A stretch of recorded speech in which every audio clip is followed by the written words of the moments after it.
Topics का नाम कि ये सब आपका टॉपिक्स आपको क्लास 10th में पढ़ना है। तो फर्स्ट आपका चैप्टर है इलेक्ट्रिसिटी, ठीक है। सेकेंड चैप्टर है आपका मैग्नेटिक इफेक्ट ऑफ करंट, ठीक है। एंड थर्ड चैप्टर आपका सोर्स ऑफ एनर्जी है।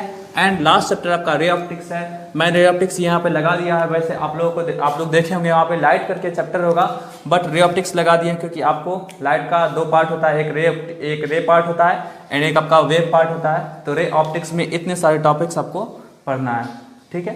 तो आप लोग इसको नोट कर लीजिएगा। अब स्टार्ट करते हैं इलेक्ट्रिसिटी से।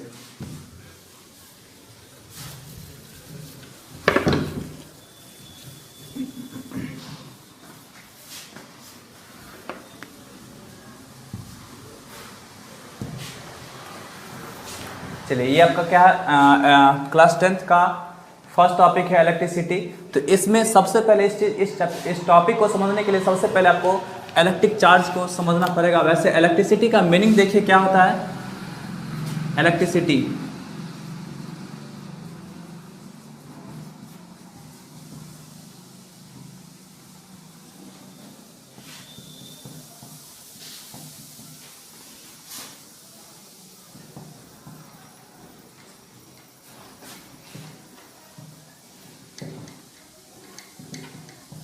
देखिए, इलेक्ट्रिसिटी का मतलब होता है flow of electric charge through the circuit.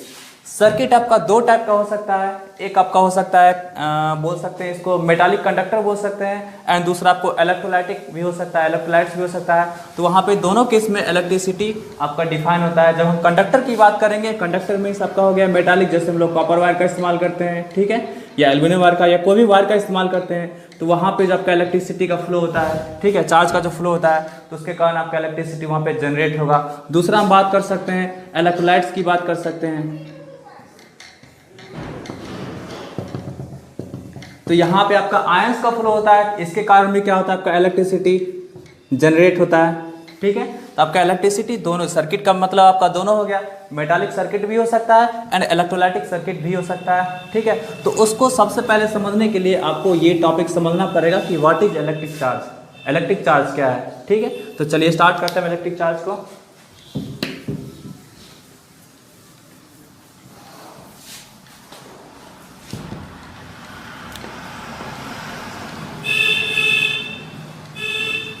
आप लोग नोट करते जाइएगा। इलेक्ट्रिक चार्ज ये आपका किसी भी पार्टिकल का इंट्रिंसिक प्रॉपर्टी होता है, जिसके कारण आपका क्या करेगा, ये किसी भी अदर पार्टिकल्स को इलेक्ट्रिक फोर्स वहां पे जनरेट कर सकता है या फिर इटसेल्फ इलेक्ट्रिक फोर्स एक्सपीरियंस कर सकता है, ठीक है। इट इज द, हम लिख देते हैं यहाँ पे डेफिनेशन, आप लोग नोट कर लीजिएगा। It is the intrinsic property of particles due to which it can experiences electric force, ठीक है। तो आपका इलेक्ट्रिक चार्ज होता है, ये इंट्रिंसिक प्रॉपर्टी ऑफ पार्टिकल्स होता है, जिसके कारण आपका क्या करेगा, वो इलेक्ट्रिक फोर्स एक्सपीरियंस करेगा, ठीक है। तो चलिए, इलेक्ट्रिक चार्ज होता है आपका स्केलर क्वांटिटी होता है। It is the scalar quantity, ये आपका स्केलर क्वांटिटी होता है और इसका मेजरमेंट जो करते हैं, इसका जो यूनिट होता है वो आपका होता है कूलम, ठीक है। It is measured in coulombs, ठीक है।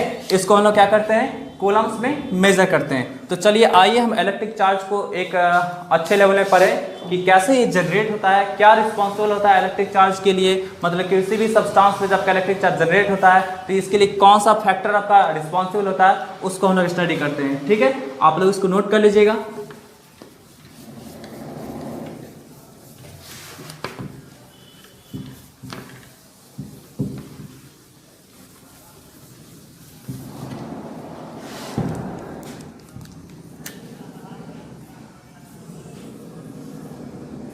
ये आपका एटम है, ठीक, और ये आपका न्यूक्लियस है। ये आपका एटम है, ये न्यूक्लियस है। न्यूक्लियस में आपका वैसे एटम का fundamental particle, basically fundamental particle जो होता है आपका 3 टाइप्स का होता है, प्रोटॉन, न्यूट्रॉन एंड इलेक्ट्रॉन। ठीक है, प्रोटॉन एंड न्यूट्रॉन आपका न्यूक्लियस से प्रेजेंट होता है, एंड इलेक्ट्रॉन जो होता है वो न्यूक्लियस के अराउंड में जो आपका ऑर्बिट्स होता है, ठीक है, सेल्स जिसको बोलते हैं, सेल बोलते हैं, ठीक है, तो उसमें आपका इलेक्ट्रॉन प्रेजेंट होता है।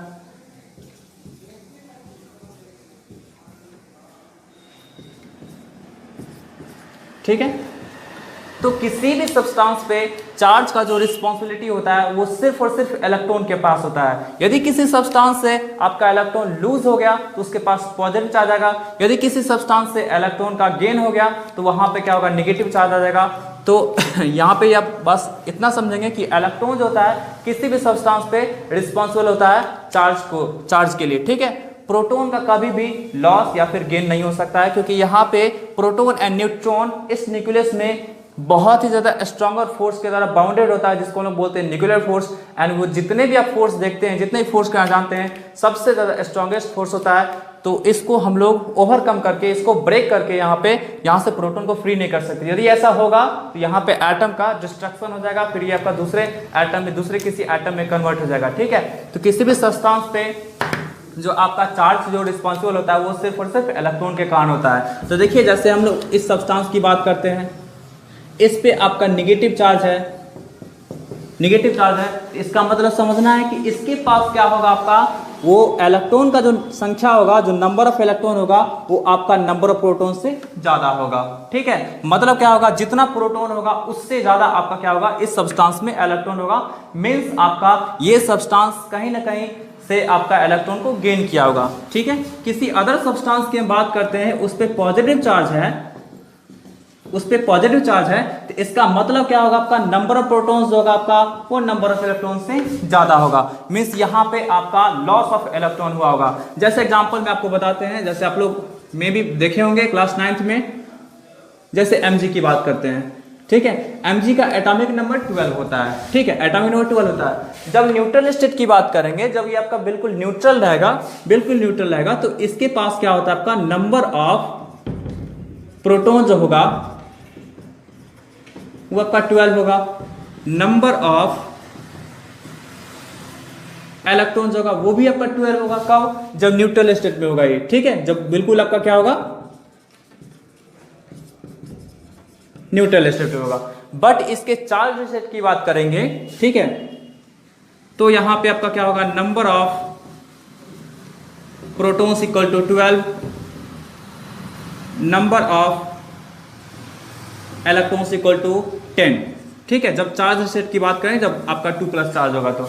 ठीक है, तो यहां पे देख रहे हैं कि 2+ चार्ज है, 2+ चार्ज है, इसका मतलब क्या है, आपका ये आपका 2 इलेक्ट्रॉन को लॉस्ट कर चुका होगा, जो कि आप यहाँ पे देख सकते हैं कि नंबर ऑफ इलेक्ट्रॉन कितना हो गया, 10 हो गया, एंड नंबर ऑफ प्रोटॉन आपका क्या है, एज इट इज है, पहले जैसा ही है, आपका 12 है। ठीक है, बात समझ आ रही है। ठीक है, उसी तरह हम लोग किसी अदर एटम की बात करते हैं, तो आप देख सकते हैं, जैसे ऑक्सीजन की बात करते हैं, तो ऑक्सीजन के न्यूट्रल स्टेट में देखेंगे, न्यूट्रल स्टेट में देखेंगे तो उसमें देखेंगे कि नंबर ऑफ प्रोटॉन्स होता है वो 8 होता है, एंड नंबर ऑफ इलेक्ट्रॉन्स होगा वो भी आपका 8 होगा। ठीक है, चलिए, तो इसके हम चार्ज स्टेट की बात करते हैं।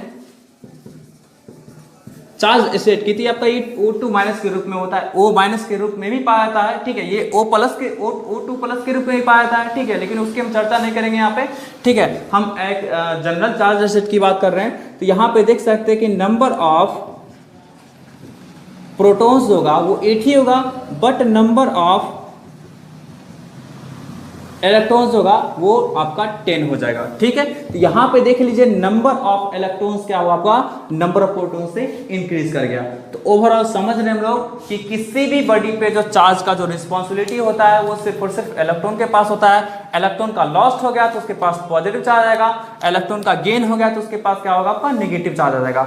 आ रही बात में, तो आप लोग समझ गए कि किसी भी सब्सटेंस पे चार्ज का रिस्पॉन्सिबिलिटी किसके पास होता है, इलेक्ट्रॉन के पास होता है। इलेक्ट्रॉन के गेन से आपका नेगेटिव चार्ज, इलेक्ट्रॉन के लॉस से आपका क्या होगा, पॉजिटिव चार्ज होगा। ठीक है, चलिए आगे बढ़ते हैं हम लोग।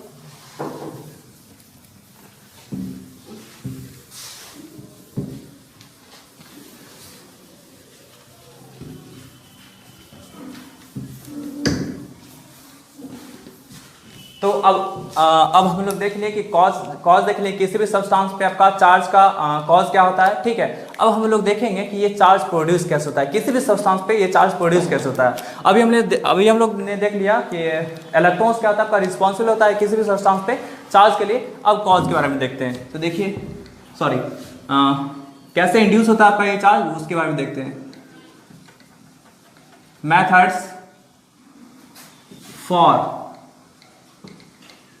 Generation of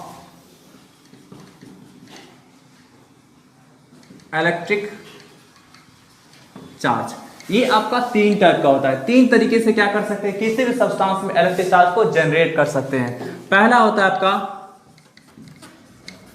method of friction, ठीक है। पहला आपका होता है मेथड ऑफ फ्रिक्शन, दूसरा होता है आपका मेथड ऑफ कंडक्शन, ठीक है। एंड थर्ड होता है आपका मेथड ऑफ इंडक्शन, ठीक है। आपका 3 तरीके का मेथड होता है, method of friction, method of conduction, method of induction, ठीक है। तो चलिए इस तीनों चीज को एक्सप्लेन हम नेक्स्ट क्लास में करेंगे। तब तक के लिए बाय बाय, ठीक।